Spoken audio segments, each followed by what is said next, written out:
hey, everybody. We are thrilled that you've joined us for another episode of the Nonprofit Show.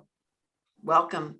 Today, I'm very excited because I have on one of our favorite guests, drum roll, Jarrett Ransom, the Nonprofit Nerd. Welcome. Well, thank you. You know, every so often we turn the seats on each other, Julia, and we have brought up donor segmentation, what it looks like. We've brought up customization. So you had asked me if I would dive a little bit deeper on this topic. So I'm excited to share some of my secrets of success. Well, I really am interested in what you have to say, Jarrett, because I'm always interested in what you have to say. I think you're one of the great minds that we have in our nation about the sector of philanthropy, if you will. So I always love what you have to say. And again, if you don't know who we are, I'm Julia Patrick, joined by the nonprofit nerd herself, Jarrett Ransom. But we're going to talk today about segmentation. And we want to make sure that you know that these episodes of the Nonprofit Show are sponsored by partners with us in the nonprofit sector. We want to make sure that you know that Bloomerang, American Nonprofit Academy, Fundraising Academy, the Nonprofit Nerd, Your Part-Time Controller, and Staffing Boutique are here with us day in and day out. And if you haven't heard this before, we're marching towards our 500th episode. Yeah, we're marching fast. Okay, so we wanted to get into donor segmentation.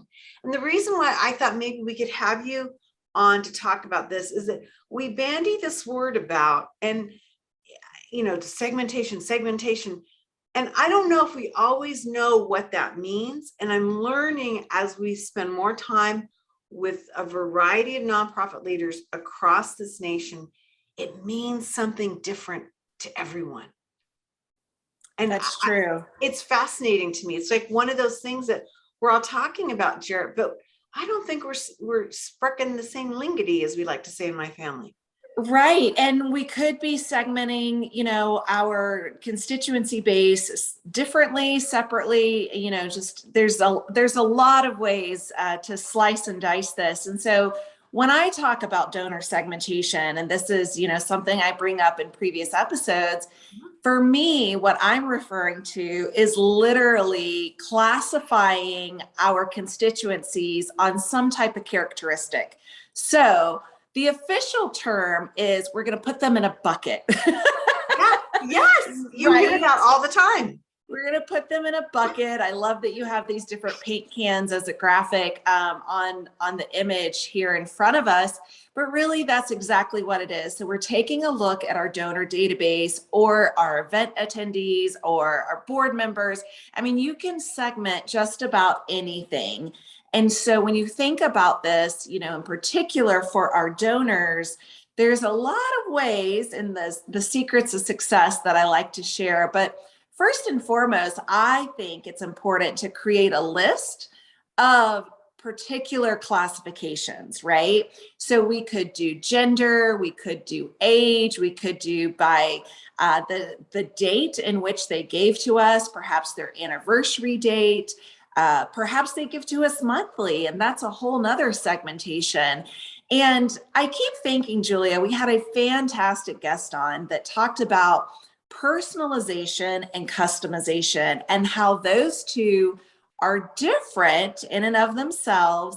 Yes. And those strategies can be applied to the segmentation. But we have to segment first. So I've got so many questions for you. So first of all, let me ask this. Is all donor segmentation the same? I think you're going to say no, because it depends on what you're doing. So I get that, right? Right.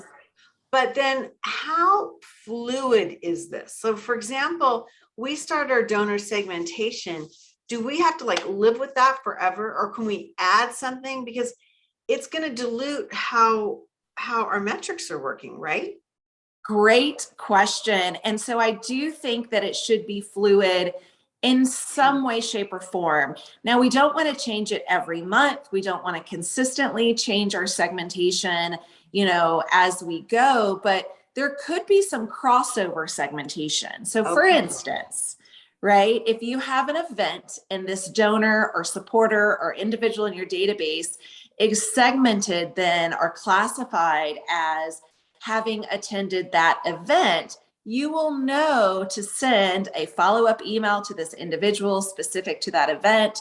You're going to let them know of a save the date. When is that next event happening again, so that you can make sure that they are in attendance. So that is one small, segmentation area to consider. But that event attendee may also be a monthly giver, or they might be within a certain anniversary date. So that person could be in multiple lists. Okay, thank you for bringing that up, because so what I'm thinking of is an educational system. I'm thinking of the school. And so maybe the first segment would be year graduated, right? Yes. Because everybody in your list, in theory, is, well, maybe not, but the majority of your people in your database are going to be assigned or have the ability to be assigned to that, right?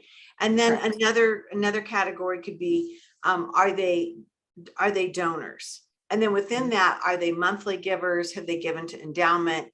Are they a one-time gift? Stuff like that, right? So you're taking this almost like in a spider web format, and that they can cross over. Yes, absolutely. And you can dig even deeper in regards to the educational format. Perhaps you know that this person was on a sports team, right? And so you want to contact this person and share about the athletics. Or perhaps you know that they were in a production or a theater class, and then you could segment that way. Again, there's so many ways how you can splice and dice this, but it's really about classifying into interest and categories. And that is so you can customize and personalize in a much easier fashion than to every single donor or supporter every single time.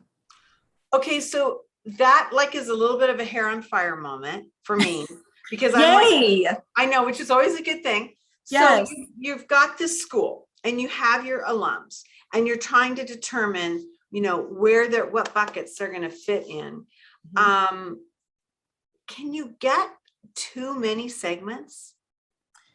Probably. Now, here's what I recommend is as you build out your communications calendar, you're identifying which segments you are communicating with, right? So that way you're mindful throughout your year of all of the different communication towards your segmentation.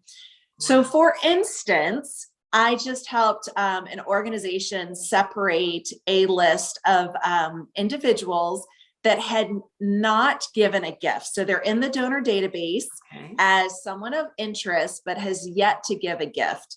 So we sent an email out to this particular segmentation.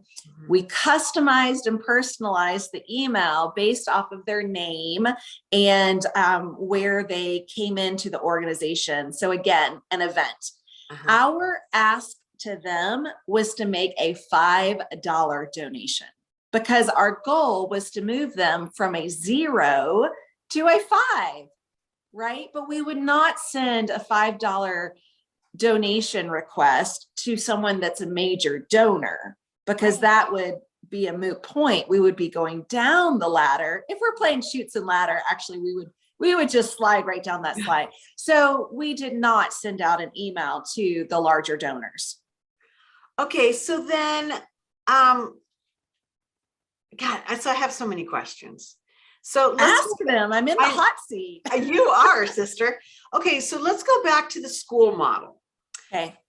And the school models are so interesting to me because, as most of us know, the largest fundraising institutions in our nation are higher education, universities. They're the ones that are the best funded. They have the largest endowments. And it's not just the Ivy League schools. I mean, it goes across this country. It's really an interesting model and system for fundraising, because in essence, their engagement ends or recirculates every 4 years, right? Right. So they don't have this information. So I want to go back to this classification of when you have that situation where your alums or the folks that you've worked with are maybe no longer in your community, or how do you keep up that segmentation and make sure that it's accurate and that you're working it properly? Or do you just have to like give up at some point and put them into a big group? Yes, and probably a little bit of both, right? And I can speak about my particular alma mater. We've had them on Landry University. So I was a communications theater undergrad. I was an athlete, and I, lived in the same state. So my home state was the state of this university. Then when I graduated, and now I live across country from this university, right? So I guarantee you, I am in these different segmentations. So a Phoenix alumni chapter, right? I would receive anything that might come to place in the Southwest community. And now if something came up in particular with soccer, I am also receiving information on that because of my involvement with the sports. And then the same for my degree or my major is I receive information on the mass communication program. And so I'm receiving multiple communication pieces from my alma mater, but based off of my involvement and engagement with this institution. And we can do this as human service organizations, as animal shelters. We can do this in just about any of our top 9 nonprofit sectors. Okay, so get out your crystal ball, sister. Okay, I got it. And this is like a weird question, but how many segments do you think that with your alma mater you're in? I mean, you talked about sports, the class, right? The year you graduated. You think there's a geography point of where you reside? Geography, gender, because Okay, I know gender. they will be launching a women in philanthropy program, right? Okay, gender. Mm-hmm. So we're at 4. I mean, what are your thoughts? Like, how many buckets is there in that CRM? And that when Jarrett Ransom pops up, it's like bing, bing, bing, bing, bing. Yeah. I mean, well, and it's not just segmentation. There are, for a variety of organizations in the CRMs that they use, the client relationship management tool. And I have had the privilege of working in Bloomerang, right? And so that's been a lot of fun. So there's classification, there's category, there's attributes, there's groups. There's a lot of ways in how you can identify keywords or key targets for your segmentation purposes. But I feel like we're kind of intertwining, is this person in a group, or are they in this segment? And so there's some difference there, but all segmentations are not the same, right? And so what I'm doing for one organization may not be the same for another organization. This also comes in greatly with moves management. So again, I talked about, we have a bucket, again, that formal classification word, you put them in a bucket. Yeah. We have this bucket of individuals that are in our database, but literally have not given a single dollar. So our moves management strategy on that segmentation is simply to move them to make a financial gift of $5, right? And so again, the monthly givers, if those are in a separate classification, some states have a wonderful state tax credit. And so, for instance, in our state, Julia, it's $400 for an individual, $800 for married jointly. That is one of my favorite buckets to classify, because as an individual, I know that their giving capacity is up to 400. So let's say they've given us 200, only half of that. We know that there's a $200 gap in which we can customize and personalize our conversations or communication with these segmented groups strategically for moves management.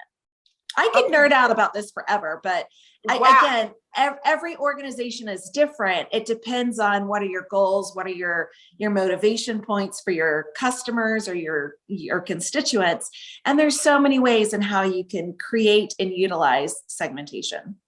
Okay, I'm like super excited about this because I just see that this works seamlessly with, if you get it to work right, correctly, with your digital communications. It's just like yes. genius. But if you would help us to understand like classifications, let's say we're just starting out, or maybe we want to revisit this. I mean, I know so many of us in the nonprofit sector were like, get their email address, and then we'll worry about the rest. But, you know, if we're like looking at holistically going through this data and really trying to navigate this, what are some basic starting points that you would say, like, this is level A, beginner, and then, you know, we move from there? Can you help us synthesize Yes, that? I always say, let's start with the giving threshold. Okay. So again, if you have $0 donors, meaning they have not given to you and they're in your database, or maybe they haven't given to you yet this year, and they're in your database. So that could be a lie bunt or a side bunt, meaning last year, but unfortunately not this, or some year, but unfortunately not this. So they've given to you, but they haven't this year. Okay. That could be one classification. Then I like to start at $1 to, let's say, $249. Okay. That is going to be, you know, your second lowest, because 0 is as low as you can go. And then your $1 to $249, $250 to $499, $500 to $1,000 or to $999. But you really also want to identify and reverse engineer, Julia, what is your major gift? So for some organizations, it might be $50,000, while other organizations might have a major gift level at $5,000. So I do like to do some reverse engineer based off of some metrics like that. You know, I love that you said that, because I was just working with a very large organization, and we had Fundraising Academy on, Jack Alato and many others talking about major gifts. And it was a whole week that we did that. They had some fascinating ways of calculating and measuring it. So I've been asking nonprofit leaders, what's your major gift threshold? Yes. And I've had 2 camps. One camp, top 10, top 25. It's a hard number. And then I've had other camps that have been like, well, if you give $1,000 or more, if you give $5,000 or more, if you give $10,000 more, nothing has been where I thought it would be. They've all been really low numbers. And so I'm fascinated by this, because to me, that's a classification issue that maybe is not being monitored enough. Well, and I think it changes. You know, I have one organization that will say, well, technically $5,000 is our major gift, but we get a lot more $1,000 gifts instead of, you know, the $5,000. So those are also our major givers. So there's discrepancy within a singular organization. But again, I think the larger your organization by way of operating dollars, the larger your major gift amount tends to be. So if you are, let's say, a $5 million organization, the chances of your major gift being 1,000 or even 5,000 is probably pretty slim. You're probably looking more at 25,000 or above. Okay. Interesting. Along this line of classifications, I'm wondering, do you ever see organizations that you work with turn this information into like a monthly report, or some like a, you know, kind of like a status report, so that everybody outside of development kind of knows what some of these numbers are? Not like a printout of everybody's you know, record, but just some metrics so that we could see how many people we have that are donating at this level or that level, or does it tend to just stay in development? So another great question from you, Julia, and I'm sure you remember seeing annual reports that list the entire donor database at these various levels. So not only has that information been used internally, but truly externally as a communication from many organizations now. That practice has slipped to the wayside. There's still organizations that do it, but I would say the majority of organizations have stopped doing that for multiple reasons. But I do think when it comes to internally with your team, it's important to share that information. And also for, as we talk about breaking down silos within departments, as we share information across, our organizational departments, it's really important to say what a $5,000 gift can do for your organization and why we are seeking more of those, or why we're pushing a monthly sustainer group, right? Even at a $5 a month donation, 5 times 12 months, that's a pretty decent gift. And that in and of itself is one group of supporters. So this makes me ask this follow-up question is, it seems to me like this would be amazing information to put into a dashboard report so that everybody could be seeing this, that would demonstrate the growth or the slide, depending on what's going on. And I'm wondering if you've ever worked with an organization or that where you would set sub goals. Okay, we have, as of January 1st, so many people in this classification, but we want to get to X. I mean, is that something that you've seen done or that you would recommend? You are talking my love language, Julia. Yes, absolutely, because that ties into moves management. Okay. So for instance, if I am the chief development officer and I am managing in my portfolio all of the major donors, the goal for everyone on the team is to get as many donors on my list, meaning they're giving 5,000 or 25,000 or above. And so working them from, not have giving in the past, maybe they started off on that $0 list. And then now they have been cultivated and stewarded. Perhaps we use the cause selling education model, right? And then now we've engaged them to that major donor level. So there's a lot of strategy that goes into place there. And I don't want to say that everyone has to go from the bottom to, the major gift. But if we can move someone from, a $249 gift a year to $1,000 and above, that is a huge win for your mission. Yeah, I think it's really interesting. We don't have much time left, and I have been riveted by this conversation. And part of me wants to witness to all of our viewers. I wish we had had this earlier. I mean, we talk about this so much with our guests and between you and I, but I really appreciated, Jarrett, you pulling this back in and giving us a more realistic approach in the cadence to which, our organizations can use this. But I'm wondering, is this the sort of thing where we need outside help, like a moves management, like Sasha Lewis, somebody to come in and help us? Or is this stuff that we can be doing internally? Because it sounds to me like you kind of got to set it up and then work it a while. Like you said in the get-go, you can't be changing this every month. No, and I think there's different layers to how you use this and some of those best practices. So could you bring someone in to help you? Absolutely. If you are committed to be intentional with that work, right? But I would say, at the very basic, I would identify your donor database in monetary buckets or in gift ranges. And once you export these reports, if you have a donor database, like something like Bloomerang, then you can manipulate an Excel file, right? Then we can manipulate and say, okay, we have a development team of 10 people. So here's how I'm going to divide up our 3,500 donors, right? Everybody will have a list of individuals to get to work with. And this makes it much better to increase our personalization. Again, personalization and customization. So there's a lot of ways to do this. There are so many basics you and your team can do on your own.